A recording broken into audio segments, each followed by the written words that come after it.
Praise the Lord, saksihan po natin ang dakilang bagay na ginagawa ng Panginoon sa lugar ng Barangay Matipok, Calaca, Batangas. Ito po ngayon ang ginagawang church. Sa lugar na ito, kukuhanan ko po yung mga kapatid natin na gumagawa. Lilibot po tayo.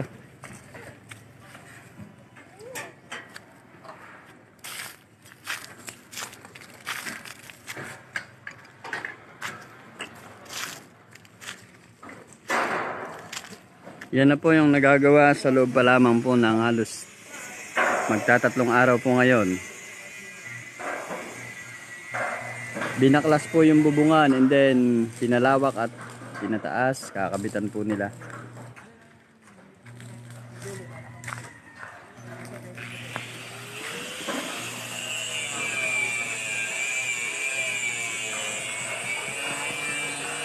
Ito po yung ating mga kapatid. Kuya Unad. Oh. Yan. Lilibot ko po kayo para kita po natin yung ating mga kapatid na ginagawa na may buong kagalakan. Ang church dito po sa Matipok, Calaca. Yan. Kuya Johnny. Si Kuya Michael. Ayan. Ito po ang pastor ng Calaca. Kuya Benny. Yan. Ito po si Moymoy. Papasok po tayo dito sa loob ng church. Silipin po natin dito sa loob.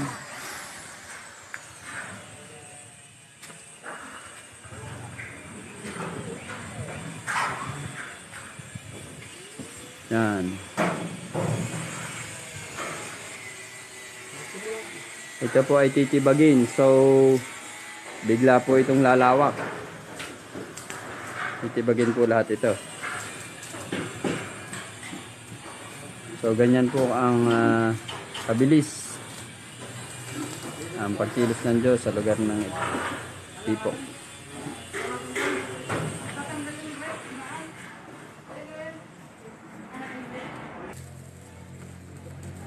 Yan po ngayon ang process ng ating church dito sa Matipok, Calaca, Batangas. Pinipinturahan na po kaagad. Pagkakabit po ni Kuya Dennis, sabay may kasunod na po kaagad pintura. At yung atin naman pong ibang mga kapatid ay nagpoporma na po para sa biga. Mamaya bubuhusan din po yan.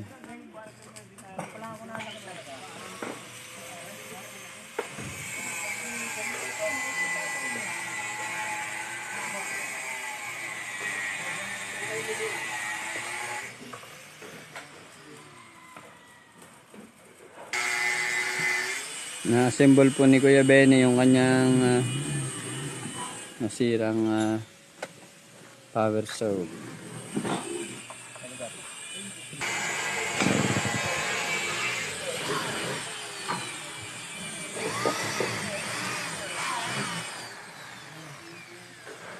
Medyo madilim.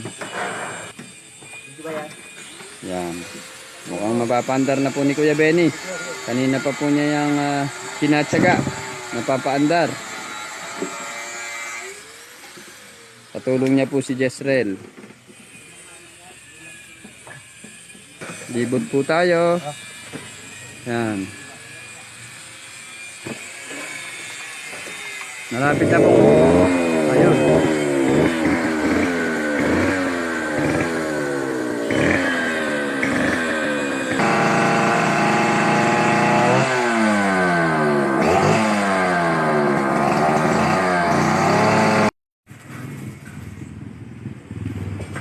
Praise the Lord, saksihan po natin ang dakilang bagay na ginagawa ng Panginoon sa lugar ng Barangay Matipok, Calaca, Batangas. Ito po ngayon ang ginagawang church. Sa lugar na ito, kukuhanan ko po yung mga kapatid natin na gumagawa. Lilibot po tayo.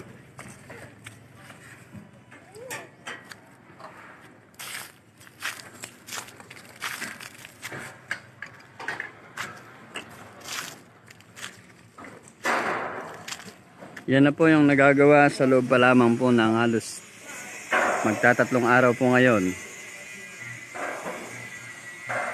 Binaklas po yung bubungan and then pinalawak at pinataas, kakabitan po nila.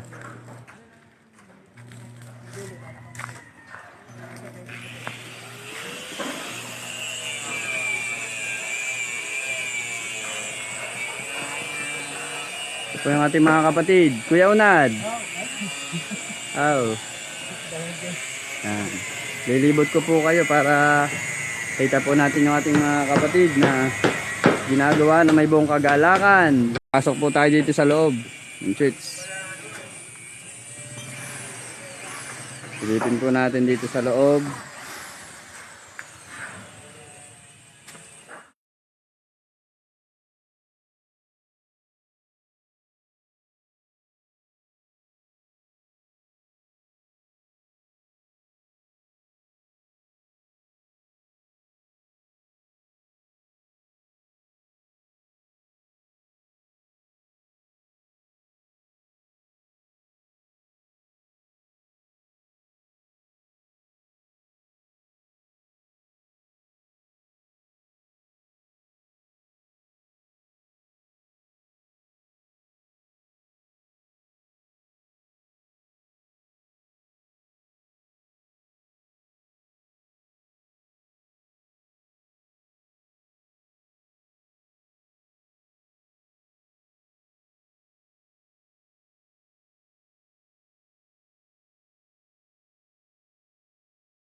Praise you, Jesus. Hallelujah. We praise you, Lord.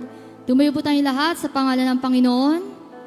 Yes, welcome, Holy Spirit, in this place. At sinasamo kong dugo ng Panginoon sa oras na ito. O purihin ninyo ang Panginoon, ninyo lahat ng mga bansa. Purihin niyo siya ninyo lahat ng mga bayan, sapagkat ang kanyang kagandang loob ay dakila sa atin.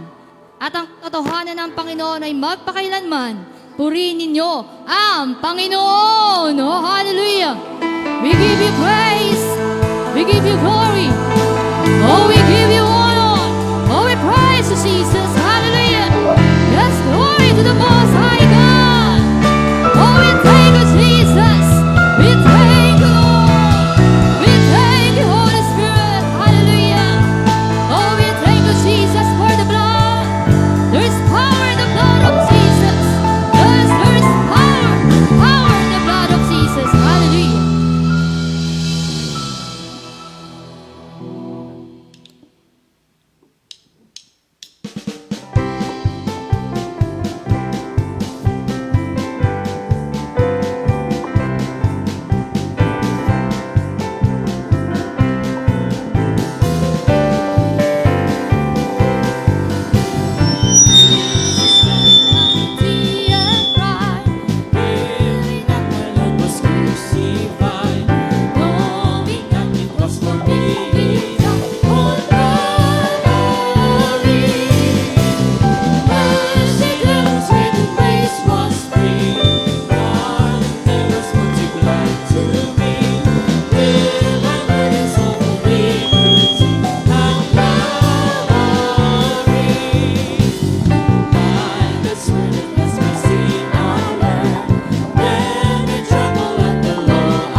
crucified one. The Father is paid, and His healing was done. The price of my pardon is all precious Son, saved by the blood of the crucified one. Well, glory and sing, my sins are all pardoned, my guilt is all gone. Glory and sing, I'm saved by the blood of the crucified one. Well, glory and sing, my sins are all pardoned, my guilt is all gone. Glory and sing, I'm saved by the blood of the crucified one. Saved by the blood of the crucified one. All hail to the Father, all hail to the Son, all hail to the Spirit, the great three-in-one. Saved by the blood of the crucified one. Yes, glory! Glory and sing, my sins are all pardoned, my guilt is all gone. Glory and sing, I'm saved by the blood of the crucified one. Saved by the blood of the crucified one. Now ransom from sin and a new world began. Sing praise to the Father and praise to the Son. Saved by the blood of the crucified one. Glory and sing, my sins are all pardoned, my guilt is all gone. Glory and sing, I'm saved by the blood of the crucified one. Saved by the blood of the crucified one.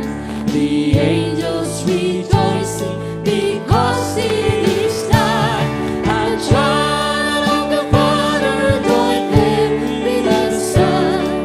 Saved by the blood of the crucified one. Yes, glory! Glory and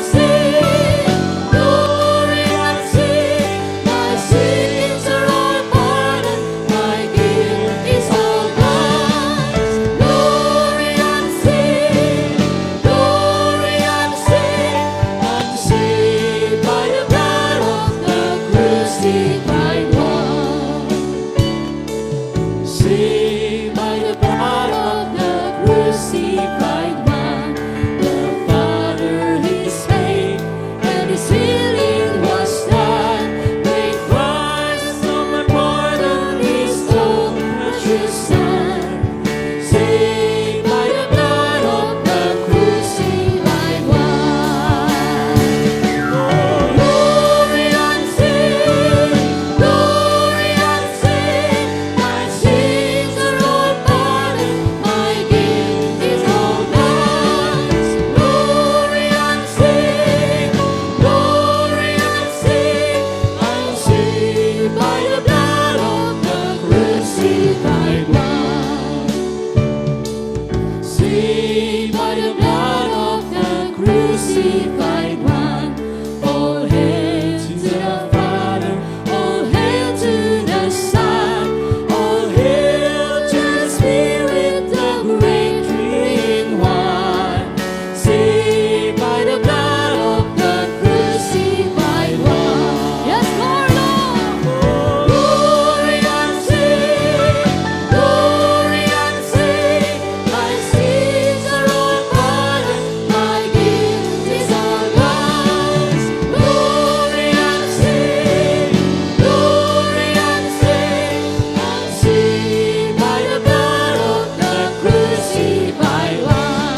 Yes, let's praise.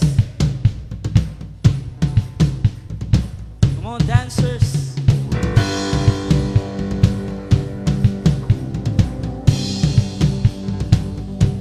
Oh, I praise in the valley, praise on the mountain.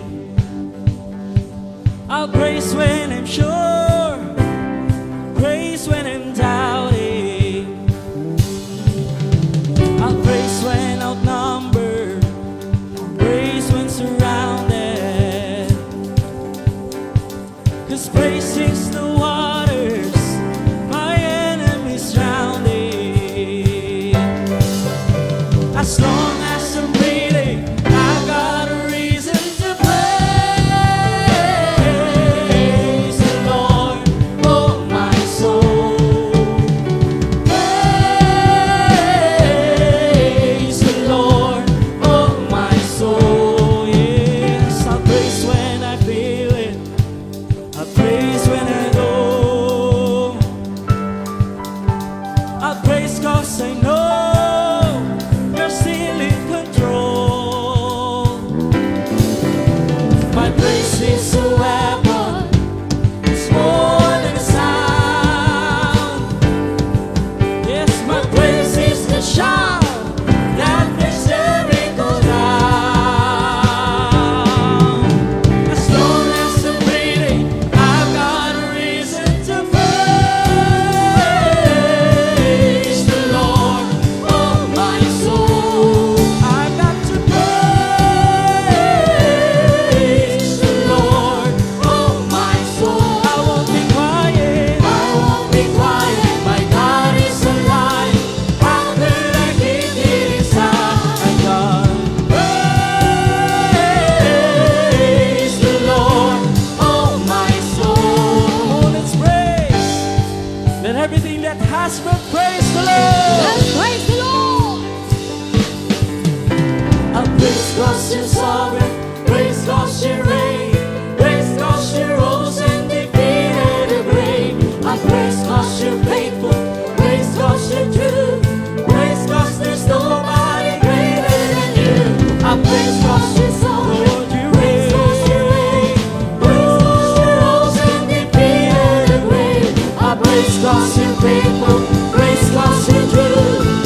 Spirit. Let my spirit feel the warmth of your embrace. Let me be a holy habitation. Through your spirit is peace to bless. Oh Lord, I long to know your glory. I want to offer the sacrifice of praise. Fill this temple, oh Lord, with your spirit.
create in us a temple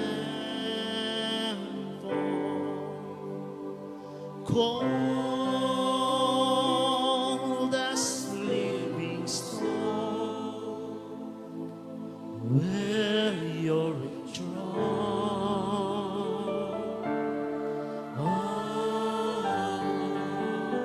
as she rose from the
Ulitin ko, hindi mangyayari ito kung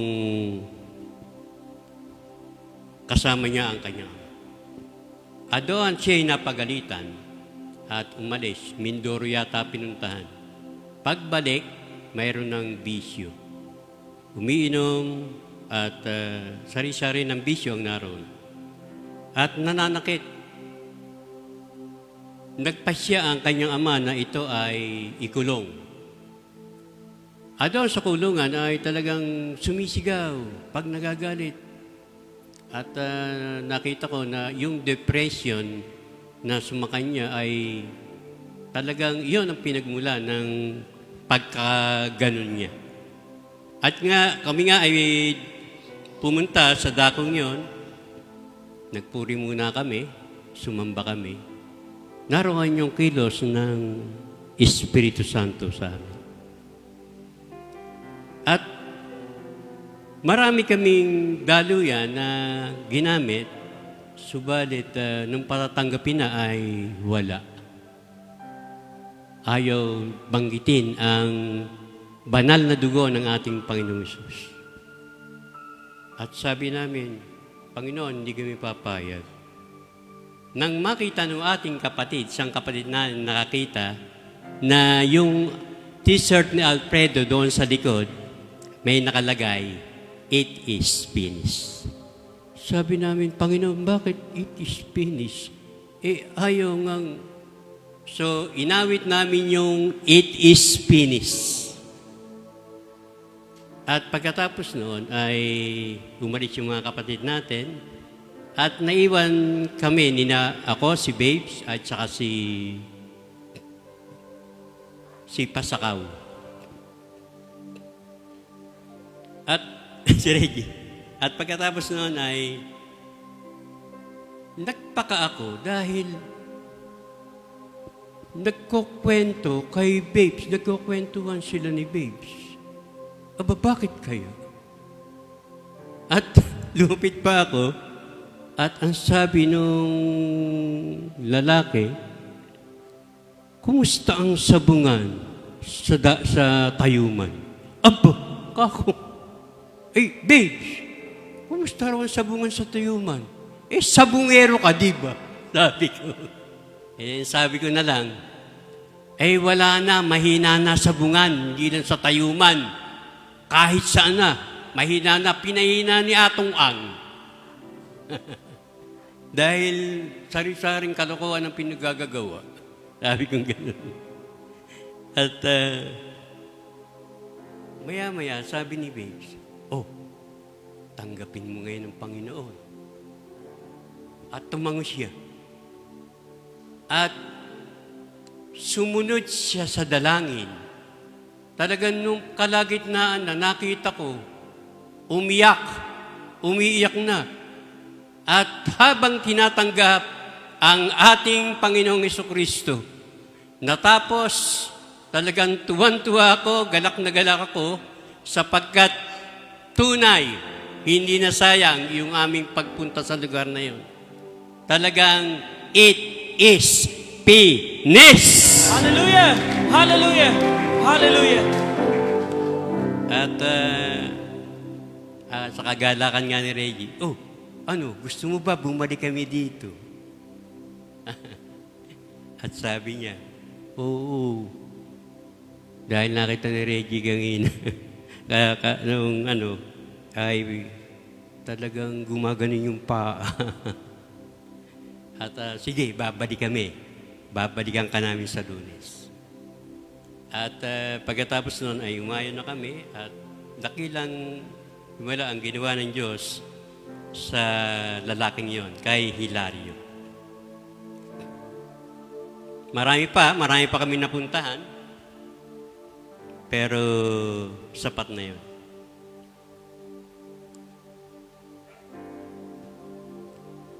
Ang ibabahagi ko sa inyo ay mga strategic principle pa rin. For the journey of 2004. Ito yung 2024, sorry.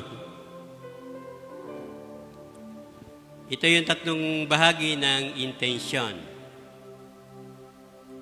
At doon ay mabuksan natin ang ating banal na kasulatan, doon pa rin sa Exodus 20, Exodus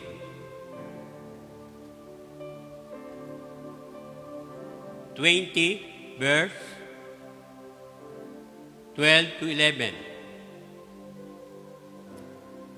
Ang sabi rito, ang sabi doon, at ganito nyo kakanin, may bikis ang inyong baywang, ang iyong mga panyapak ay nakasuot sa inyong mga paa, at ang inyong tungkod ay tangnan ninyo sa inyong kamay, at inyong kakaning dali-dali siyang Paskwa ng Panginoon. Ito ay ikatlong prinsipyo para sa paglalakbay sa 2024. Ang iyong sapatos sa iyong paa. Your shoes on your feet.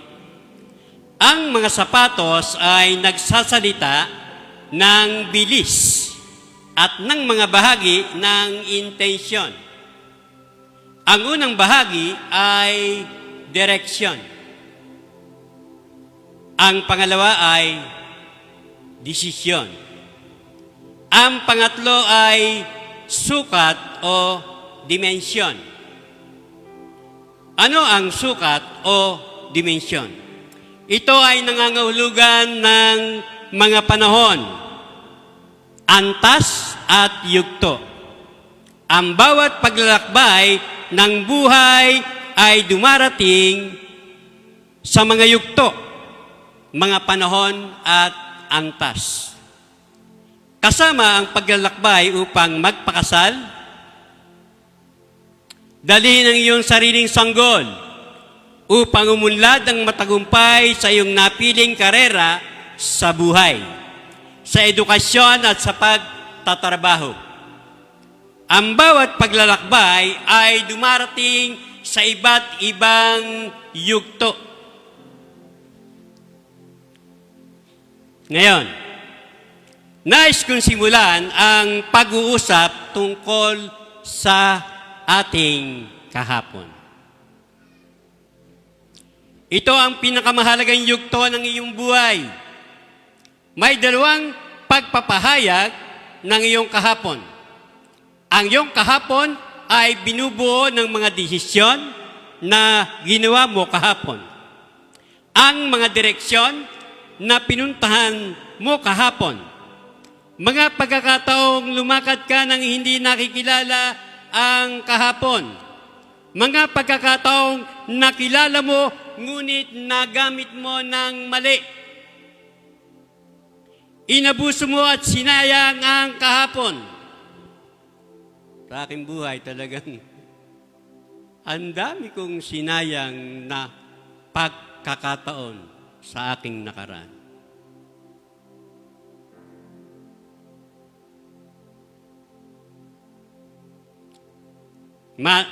Nasaan ka ngayon? Kaman ngayon. Kung sino kaman ngayon. Ano man ang meron ka ngayon ay produkto ng iyong kahapon. Huwag kang magbiro o huwag kang magloko. Kung nasaan ka ngayon, bukas ito ay magiging kahapon. Mag-ingat ka. Natulog ka kahapon. Nagising ka ngayon. Huwag mong hayaan ang kahapon naway makahingi tayo ng biyaya, awa hinggil sa ating kahapon mula sa Diyos.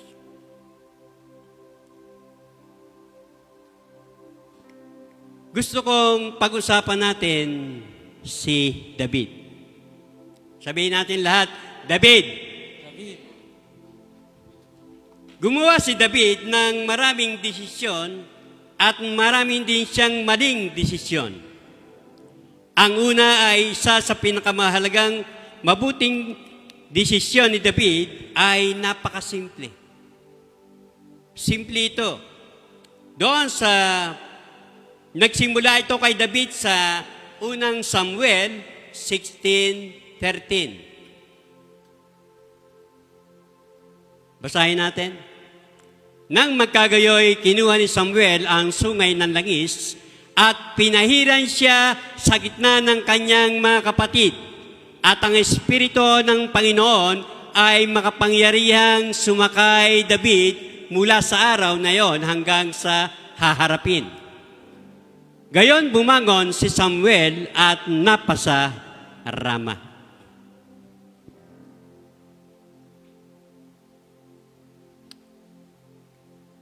Ito ang simula na kung saan binuhusan ni Samuel ng langis ang kanyang ulo at dineklara siyang susunod na hari.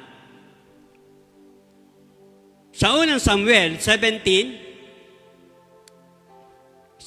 to 18, at sinabi ni Isai kay David na kanyang anak, "Dalhin mo ngayon sa iyong mga kapatid ang isang epa nitong trigo ng sinangag, at itong 10 tinapay at dalhin mong madali sa kampamento sa iyong mga kapatid."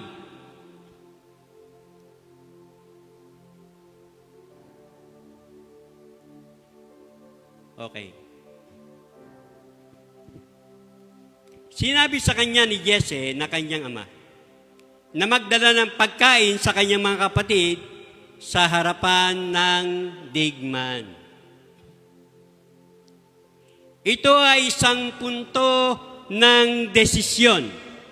Maaaring sabihin ni David sa kanyang ama, "Ama ko, ayaw kong gawin yan dahil magiging hari ako.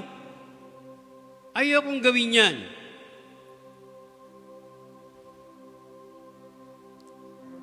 Gagawin nila akong hari dahil binuhusan ni Samuel ng langis ang aking ulo. Pero salamat sa Diyos, hindi sinabi ni David yon.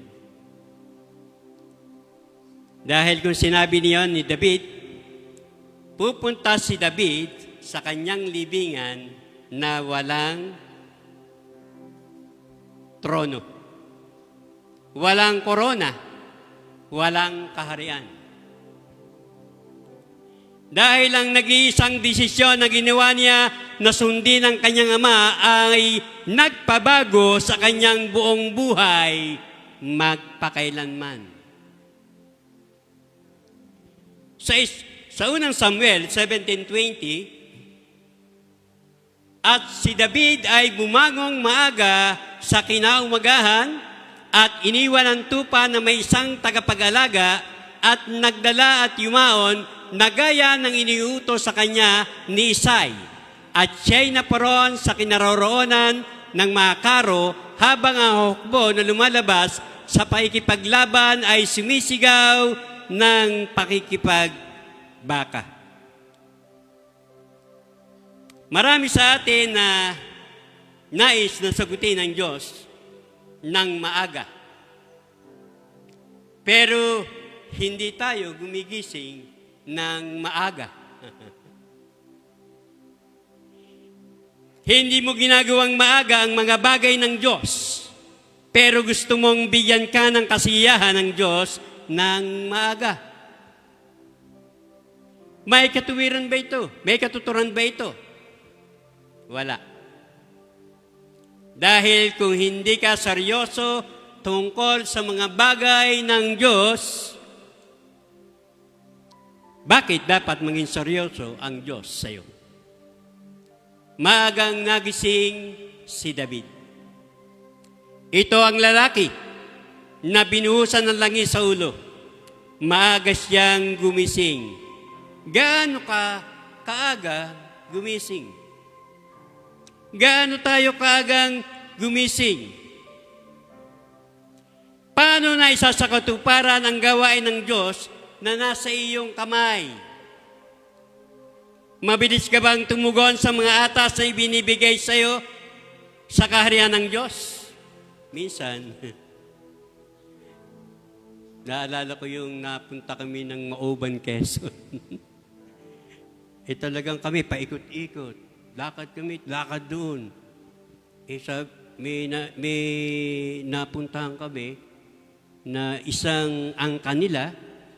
At sabi sa akin ni sister, "Uy, Elmer, bigyan mo ng Bible. Punta mo, bigyan mo ng Bible." Ang sabi ko, siguro sa pagod na rin. Sabi ko, sige po, pagbalik na lang natin. Pagbalik na po lang natin. Ang sabi ni sister, sige ka, pag namatay yun, lagot ka. Kaya, natandaan ko na yun. Kahit anong pagod, kahit anong hirap, basta sinasabi ng Panginoon na gawin natin, ay gagawin natin. Kaya, noong ako ay magkaroon ng pera dahil maraming mga ginamit na kamay, nakakuha ko ng 10,000. Kinabukasan, kasama ko si Reggie, punta kami sa Raon. At doon ay canvas dito. At nakita namin ang 15,000. Sabi, kunin natin, sige, iyan na lang. At mga 1 linggo pa, o 2 linggo yata yun, nagbigay naman si Hani ng 8,000 sa akin. At kinabukasan, punta ako sa Euratex. At doon ay binayaran ko na. At natutunan ko na sumunod talaga. Kapag nasa kapangyarihan na yung kamay na gawin ito, ay ginagawa ko. Kayo, mabilis ba kayong sumunod? Mabilis ba kayong sumunod?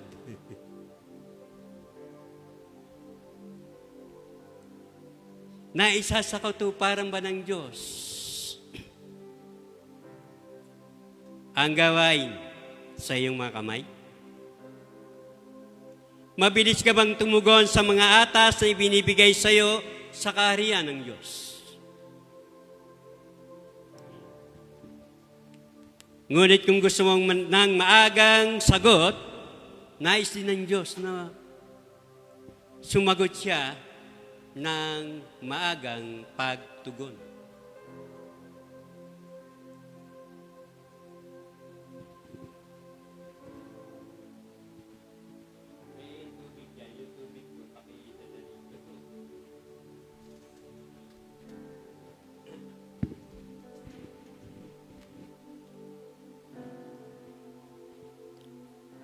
Maagang nagising si David at iniwan ang mga tupa sa isang tagapag-alaga. Nag-aalaga siya ng tupa. Mayroon siyang responsibilidad. Pwede niyang sabihin, salamat sa Diyos, hindi na ako pupunta. Kasi, binahiran na akong hari. Kahit saan na pumunta yung aking wala na akong pakialam. Dahil hari na ako.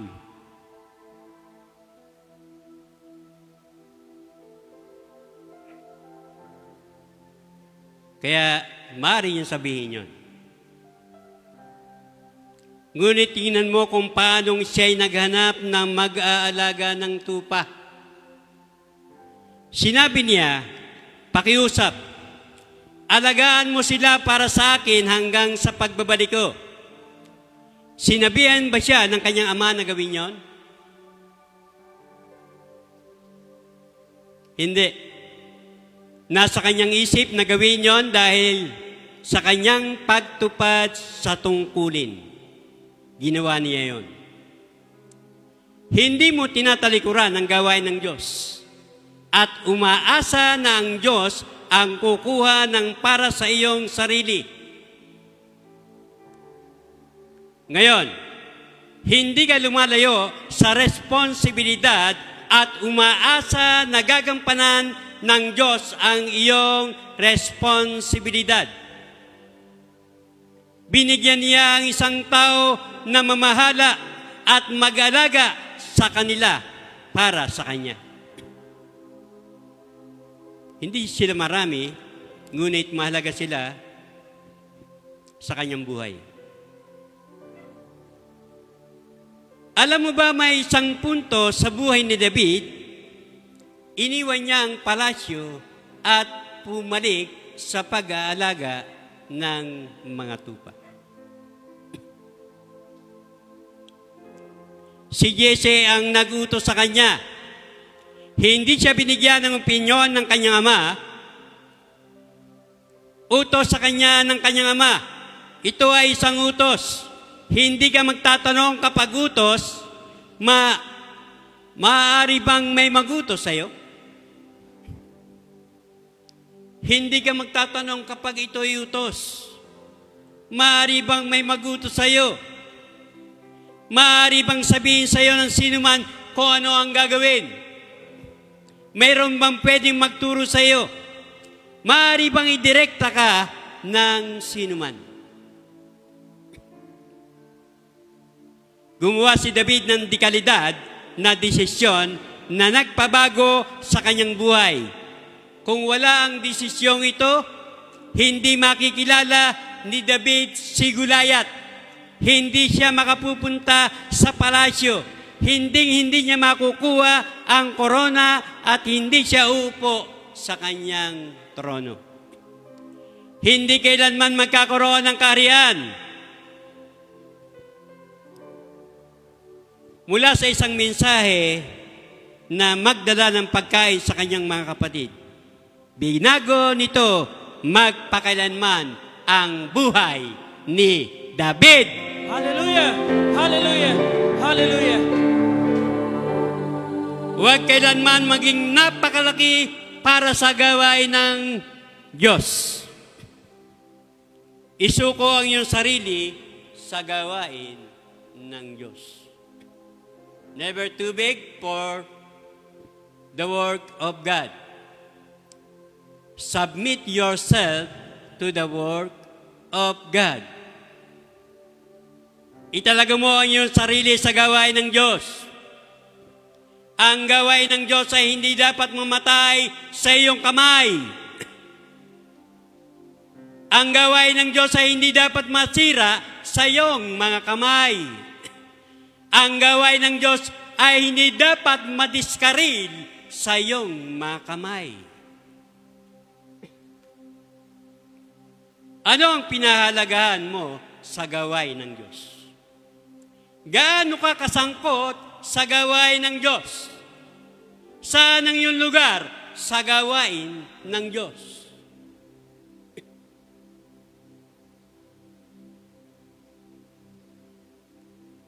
Isang desisyon ang nagpabago sa kanyang buhay. Alam mo ba na dahil sa desisyong yon, kaya siya naging hari? Ayaw nilang maging hari ang batang ito. Kinakailangan nilang pahiran siya ng 2 beses, ngunit dahil sa nag-iisang desisyon na yon, tumayo ang Diyos sa tabi niya. Inaway nila si David, ngunit nakuha niya ang korona at trono at ang kaharian. Hallelujah! Hallelujah! Hallelujah! Naway hindi ka mawala sa iyong trono. Naway hindi mawala ang iyong korona. Naway huwag mawala ang iyong kaharian. Kung saan man itinakda ng Diyos para sa iyo, naway huwag mong mawala ito. Naway huwag mawala ang anumang itinakda ng Diyos para sa iyong buhay. Ngunit ito'y huwag nawang ito'y mawala. Naway ang iyong kahapon ay hindi makaapekto sa iyong ngayon. Alam mo ba na marami tayong ginawang kahapon na pinagsisisihan natin ngayon? Ang dami. Ako ang dami. Oo, sinasabi mo sa sarili mo, kung alam ko lang sana, hindi ko na ginawa. Pero nagawa mo. Ang pinakamasamang bagay na ginawa ni David ay ang sumiping sa asawa ni Uriah. Iyon ang pinakamasamang ginawa niya sa karamihan sa kanyang problema ay nagmula doon. Nabuntis niya ang babae kaya pinatay niya ang asawa nito at kinuha ang babae. Inilatag niya ang pundasyon ng problema.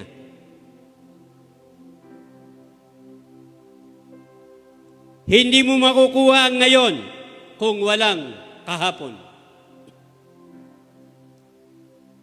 Kung ang ngayon ay isang katotohanan, ang kahapon din naman ay isa ring katotohanan.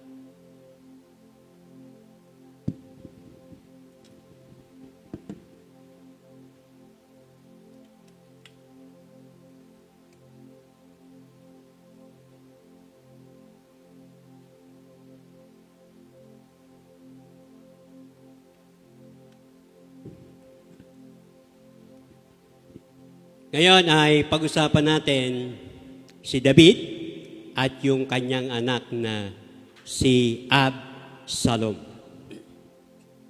Sa 2 Samuel 13, 28, 29, basahin natin. At iniutos ni Absalom sa kanyang mga lingkod na sinasabi, tandaan ninyo ngayon, pagka ang puso ni Amnon ay sumaya dahil sa alak, at pagka ang aking sinabi sa inyo, saktan ninyo si Amnon. Patayin nga nyo siya. Huwag kayong mga takot. Hindi ba ako nagutos sa inyo? Kayo nga ay magpakalakas at magpakatapang. Pinatay ni Absalom ang kanyang kapatid na si Amnon.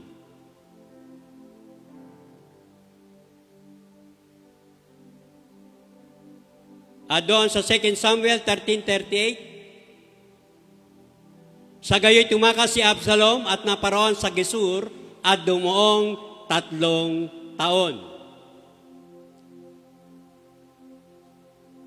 Minanipula niya ang kanyang daan pabalik kay David nang may matinding manipulasyon. Lumapit siya kay David at nagpatira pa at nalilang niya si David. Gumawa si David ng isang masamang desisyon na nagpapagulo sa kanya sa kalaunan. Kaya kita nyo, may mga lalaki na kayang magpatira pa. Pero sa loob nila, sila'y nakatayo.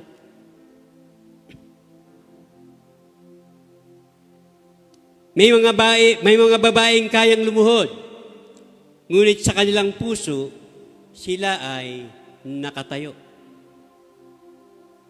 Huwag magpaloko sa panglabas ninyo.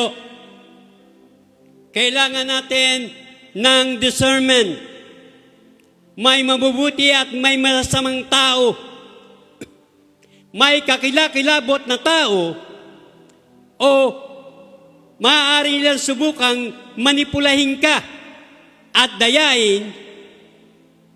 Ngunit kung ikaw ay puno ng pangunawa, malalaman mo kung ano sila.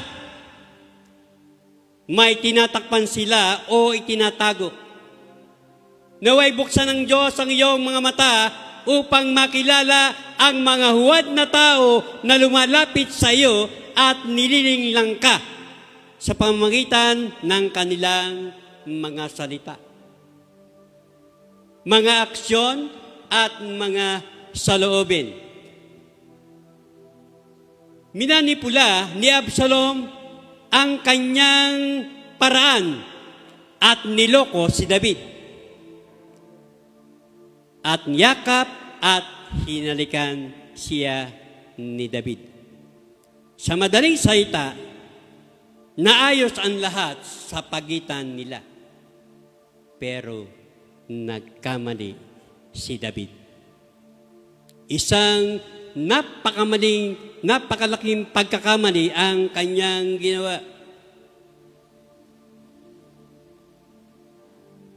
Meron tayong mga dating kapatid na wala na rito, umalis na. Alam niyo, nung una, sasabihin ko sa inyo, nagalit talaga. Dahil bunga ko sila.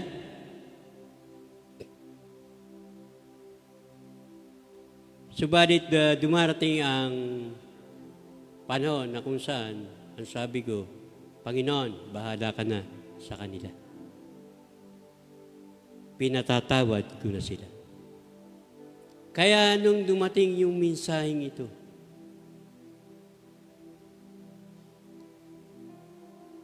nung dumating ang mensaheng ito ay natuwa ako, nagalak sapagkat nakapagpatawad ako. Pinatatawad ko na sila. Pero kinakailangan silang lumayo sa akin. O, ikala ko okay na. Okay na. Pwede nang mag-get together. No.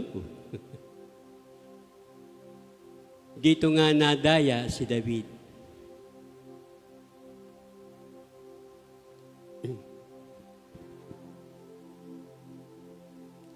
Sabi rito, maaari mong patawarin ng mga tao at panatilihin sila na malayo. Oo, patawarin mo sila, ngunit hayaan sila na malayo sa iyo.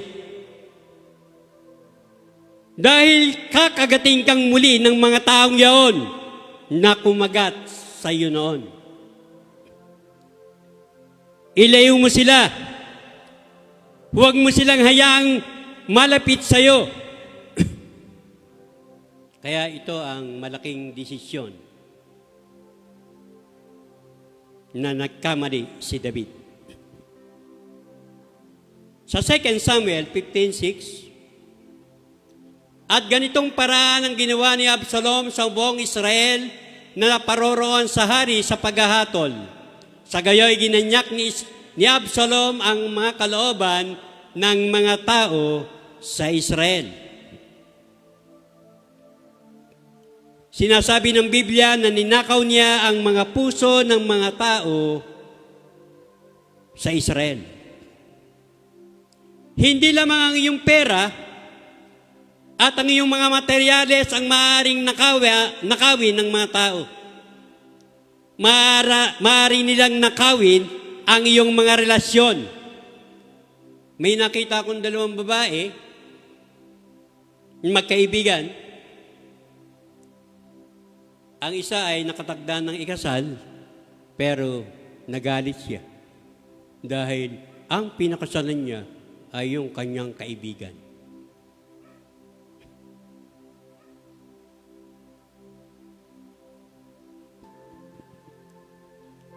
Ang pinakamasama ay kapag ninakaw ang iyong mga katulong.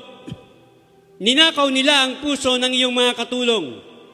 Isang taong naging mabuti sa iyo noon ay bigla na lang laban sa iyo ngayon. Ang hindi mo alam at hindi mo alam kung saan ang galing.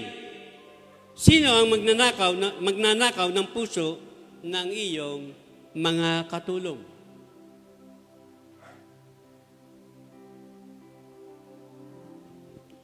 Gusto ka nilang tulungan. Tinulungan ka pa nila noon. Ngunit ngayon, ayaw ka nilang makita dahil sa sinabi ng isang tao. Dahil sa ginawa ng isang tao, gumagawa sila ng ilang bagay upang hindi ka na tulungan. Ito ay napakaseryosong issue.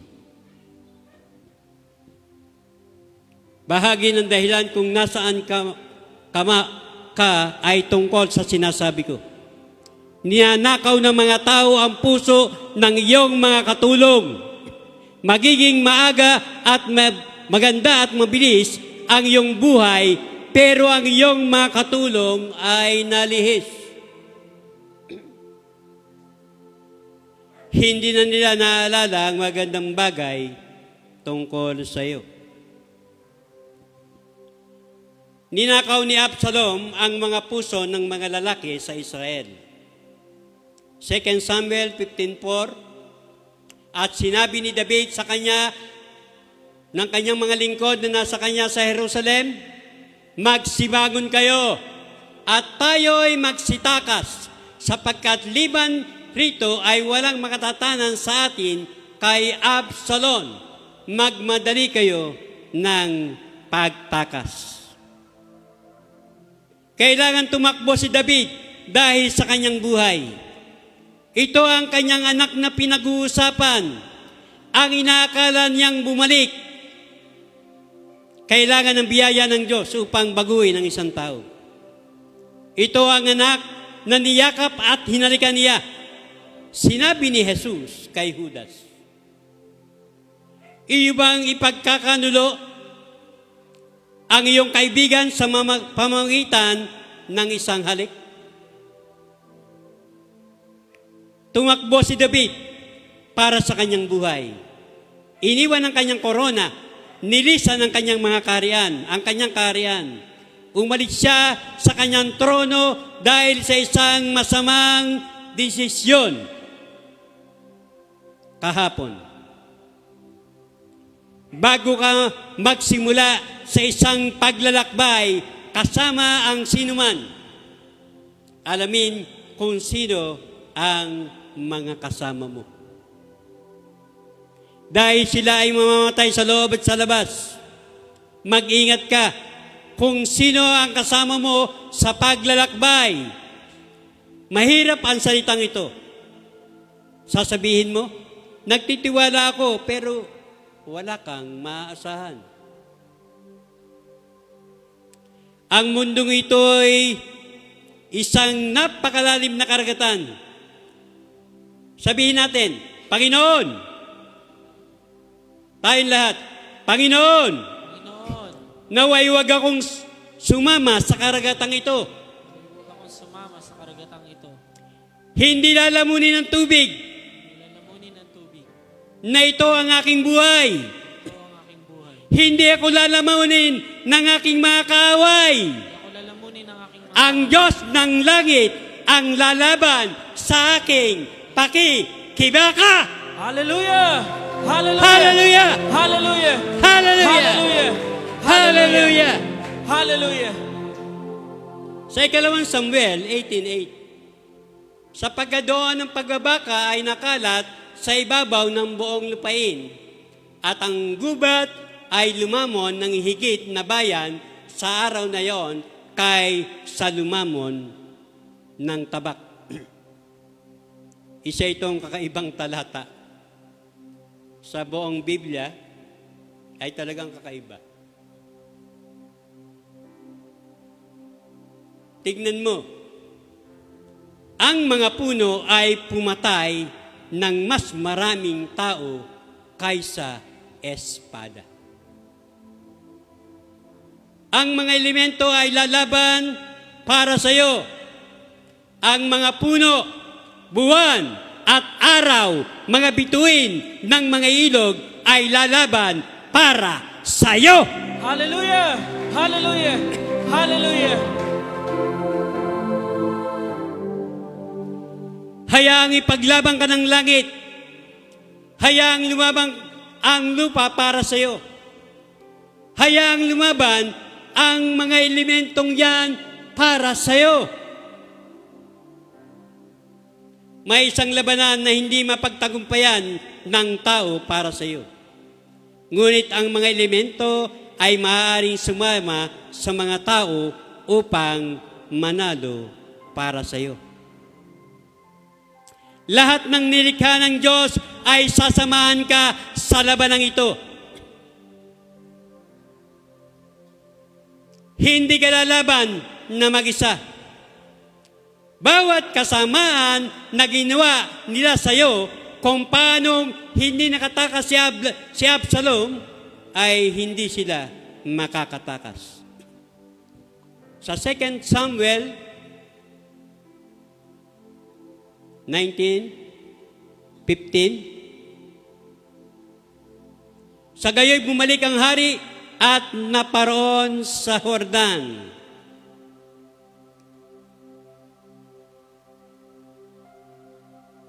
Ang hari ay bumalik.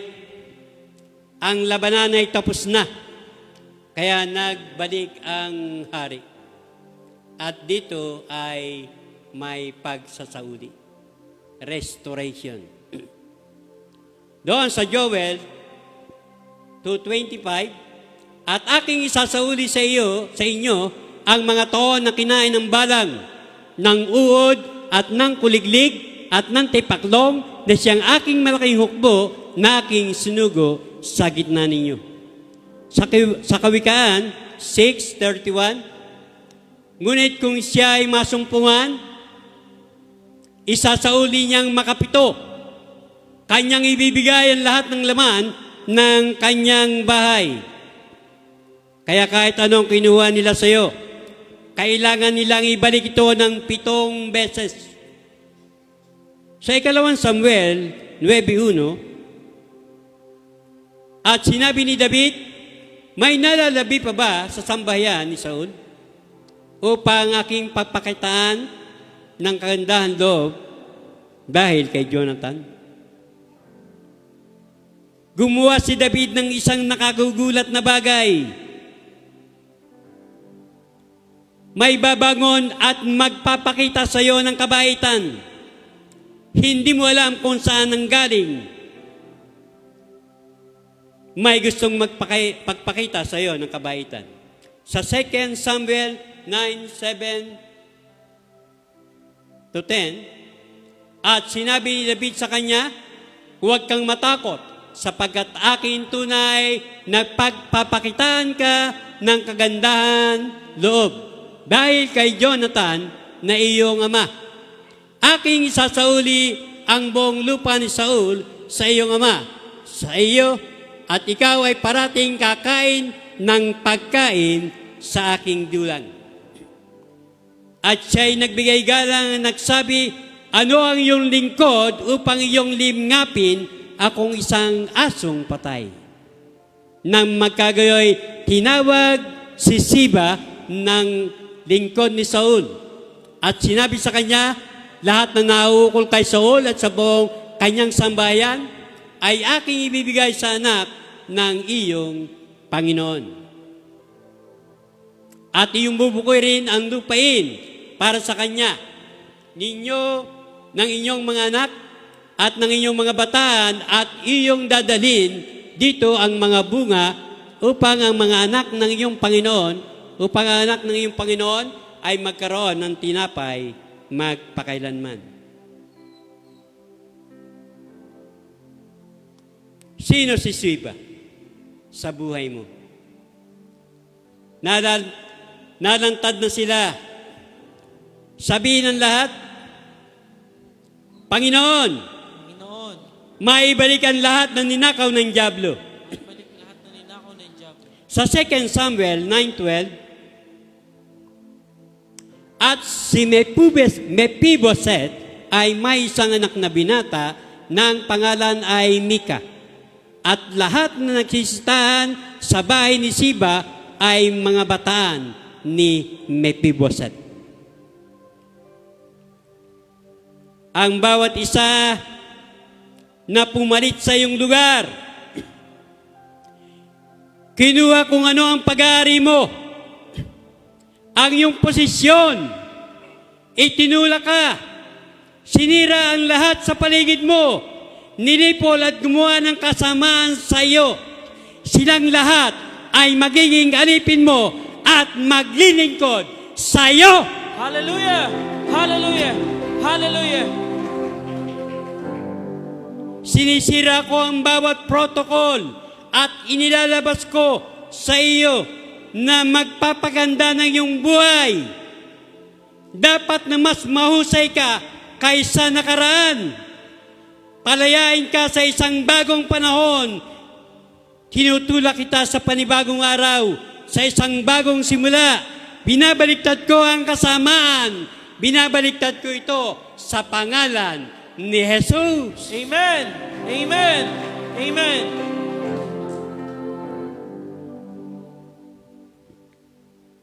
Kumuha ng isang handog, saan ka man naroroon. Mamaya sasagawa natin ito. Kumuha ka ng pera at ialay sa Diyos. Magsisilbi rin sa iyo ang pera. Gagamitin pa nga ng Diyos ang pera para labanan ng iyong mga kaaway. Ang sabi ni Ayo na isang propesiya. Sinasabi sa akin ng Diyos na sa loob ng susunod na 3 buwan, hindi ka panipaniwalang mga bagay ang dapat mangyari.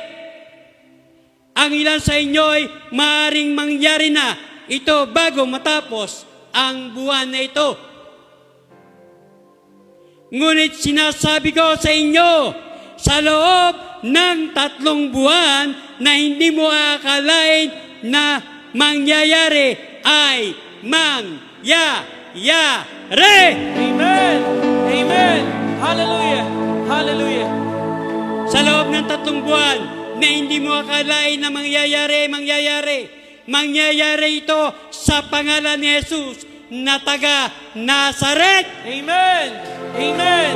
Amen. Bigyan siya ng kaluwalhatian. Hallelujah. Oh, glory. Hallelujah. Hallelujah. Hallelujah. Hallelujah. Hallelujah. Hallelujah. Bigyan ang Panginoon ng sayaw. Hallelujah. I thank God.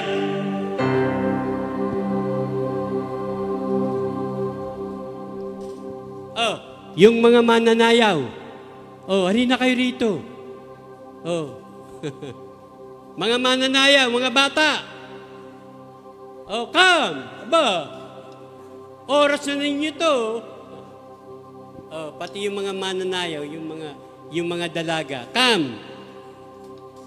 Kala kung kayo'y sabik na sabik sa sayaw na ito.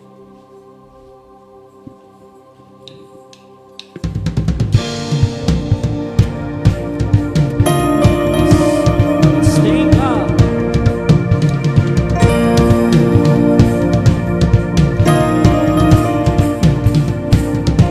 Oh, wandering to the night, wanting a place to hide this weary soul, this vagabonds. And I try with all my might, but I just can't win the fight. I'm slowly drifting, a vagabond. Oh, and just when I ran out of road, I met a man I didn't know, and he told me that I was not alone. Oh, he picked me up, he turned me around, he placed my feet on solid ground. I thank the Master, I thank the Savior, because he healed my heart, he changed my name, forever free. I'm not the same. I thank the Master, I thank the Savior, I thank God.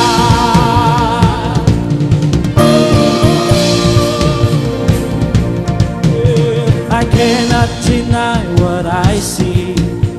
Got no choice but to believe. My doubts are burning like ashes in the wind. So long to my old friends, burden and bitterness. You can just keep on moving. No, you're not welcome here. From now till I walk the streets of gold, I sing of how you saved my soul. This wayward son has found his way back.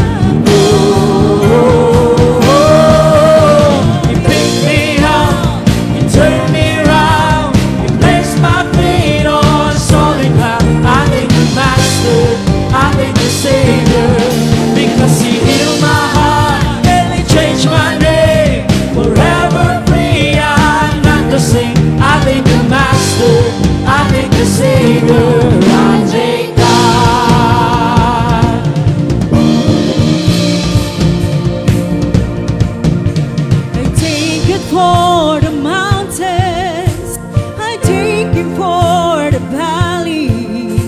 I thank Him for the times He brought me through.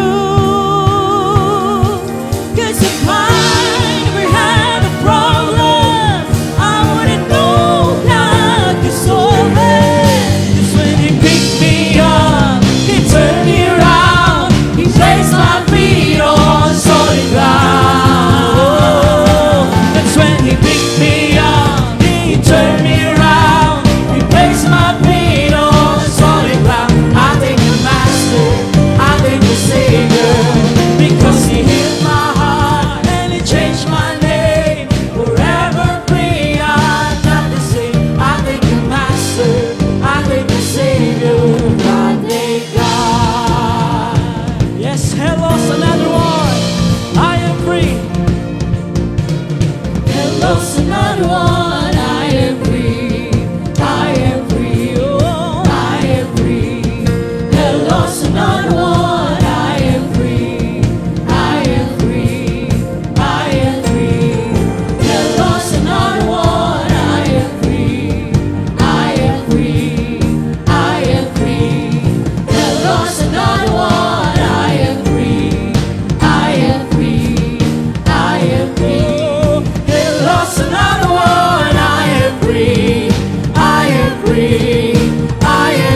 Ang balik po natin ng Batangas ay Sunday night. At ang follow-up po tayo ng Monday, and then crusade po tayo ng Tuesday, and follow-up hanggang Wednesday po tayo. Pero yung pong a-attend ng crusade, yung mga sumusunod, balik po kayo, yun pong grupo na talagang nakatalaga na hanggang Wednesday po tayo. Ano po? Amen. God bless. Purihin ang Panginoon. Hallelujah.